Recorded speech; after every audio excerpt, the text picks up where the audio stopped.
शुभ सकाळ सर्वांना। मस्त असा आपल्या मोगऱ्याच्या फुलापासून सुरुवात केली आजच्या ब्लॉगला। मस्त छानपैकी मोगऱ्याची फुलं आणि त्याचे कळ्यांनी पूर्ण झाड असं भरून गेले आणि किती घ्यावं आणि किती नाही वाटायला लागले असे की इतके फुलं आलेत ना ह्या झाडाला। खूप छोटं झाड होतं, आता किती मोठं झालं आणि ह्याला फुलं पण खूपच जास्त यायला लागले। इतकं छान वाटतंय ना। मला सकाळ सकाळी चला आता फुलं वगैरे तोडून घेऊ आणि मस्त देवपूजा करू। देवपूजा केल्याच्या नंतर मस्त छान फ्रेश वाटते। सकाळचे माझे कामं असतात, सकाळी उठले आणि 5 वाजता उठल्यापासून रुटीन चालू असते, साफसफाई येते। म्हणलं आता चला पहिलं फुलं वगैरे तोडून घेऊ। आता 7:30 वाजायला लागलेत, मग उशीर झाला आज देवपूजा वगैरे करायला। तर म्हणलं चला आता मस्त छान फुलं सगळे तोडून घेऊ। किती फुलं आलेत, आता ही प्लेट फुल भरते एवढ्या फुलाने। रोजच्या रोज एवढे फुलं येतात आमच्या मोगऱ्याच्या झाडाला। आणि ही गॅलरीमध्ये आहेत, इतकं छान सुगंध पसरला ना। बेडरूमच्या गॅलरीमध्ये ही गॅलरी आहे, त्याला अटॅच आणि इतकं छान आणि गॅलरीत आणि रूममध्ये वास येतो ना सकाळचा। मस्त मोगऱ्याच्या फुलाचा सुगंध सगळीकडे पसरतो आणि छानपैकी एवढे फुलं निघले। एवढे सगळे फुलं ना देवासमोर ठेवले ना इतकं छान आणि प्रसन्न वाटतं आपलं देवघर। हाय हॅलो नमस्कार, कशा आहात सर्वजण? मजेत आहेत ना? मजेतच राहा। मी अनिता हाटोटी माझ्या न्यू ब्लॉगमध्ये तुमचं सर्वांचं स्वागत करते। आजचा दिवस तुम्हाला आनंदी आरोग्याचा जावो ही स्वामीचरणी प्रार्थना करते। आज चालले मी प्रज्वलच्या स्कूलमध्ये ॲडमिशन फिक्स करायला। चला मग तुम्हाला पण दाखवते प्रज्वलची स्कूल कशी नाही। आणि जाता जाता मला ज्वारीचं आणि बाजरीचं दळण पण ठेवायचं आहे गिरणीत, ते पण दाखवते तुम्हाला। हे ज्वारीचं दळण आणि हे बाजरीचं दोन्ही मस्त एकत्र टाकून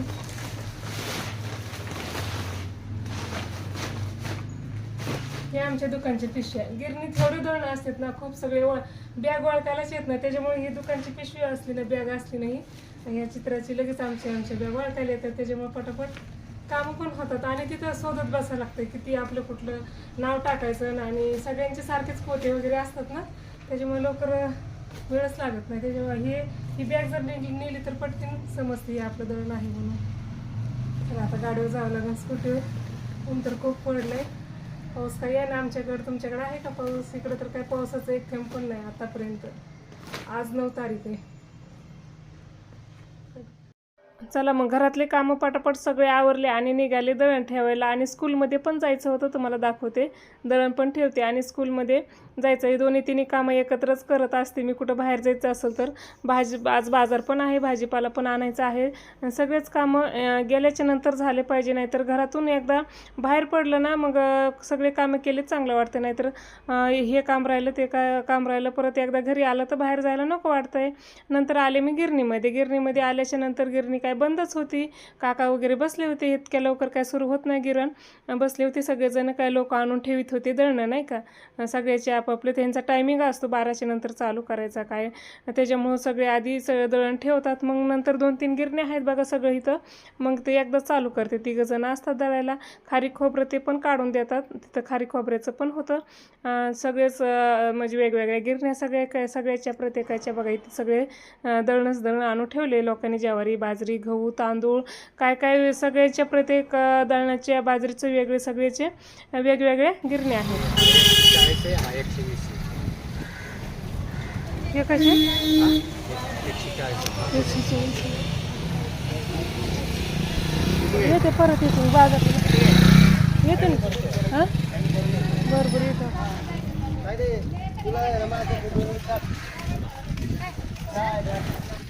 ही सकाळी सकाळी बाजारात सगळ्यांची लगबग चालू आहे। सगळ्यांचं नगे व्यवस्थित आपापली जागा फिक्स झालेल्या असते, तिथं भाजीपाला लावणे। हे सकाळचं 10-10:30चा टायमिंग असेल, सगळे हे भाजी वगैरे चालू झाला आमचा इथलचा बाजार। हे असं आमचं मंगळवारी आणि शुक्रवारी इथं बाजार भरतो। इथं गावच आहे गल्लीमध्ये, तिथंच भाजीपाला वगैरे सगळे फळं वगैरे सगळं भेटतं। आणि खेडेगावचे लोक भाजी घेऊन येतात, स्वस्त पण असतं बाजारा दिवशी। नंतर आले स्कूलमध्ये, प्रज्वलच्या स्कूलमध्ये आले, फीस भरायची होती त्याची।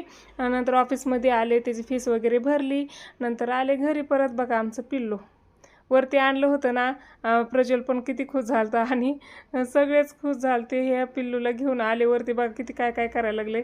सगळीकडे बघायला लागले। मी बसले होते गवारची शेंगा निवडत मस्त टी व्ही बघत, आणि त्यांनी सगळीकडे पसाराच होता। मी थांबा बाबा थोडंसं झाड वगैरे मारते, म्हणजे छान वाटेल। नाही तर हे अचानकच वरती घेऊन आले। माझे कामं सुरू होते, स्वयंपाक करत होते।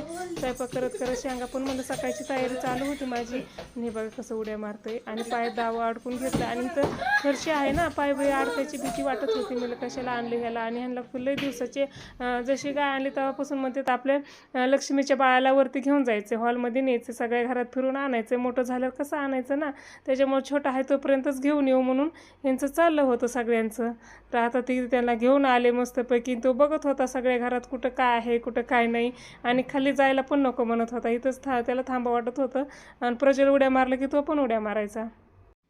बाळाच्या गळ्यात मस्त असं चांगळं आणलं. आमच्याकडे गावाकडे चांगळे म्हणतात त्याला, बैलाच्या गळ्यात वगैरे असतं त्याला पण आणले. म्हणजे छान वाजतं त्याने, जसे उड्या मारेल का तसं ते आवाज येतो त्याचा, आणि मस्त छान असं बघा किती उड्या मारतं. आणि त्याला म्हणलं आता खाली घेऊन जाते. लक्ष्मी पण खूप आवाज देत होती त्याची आई.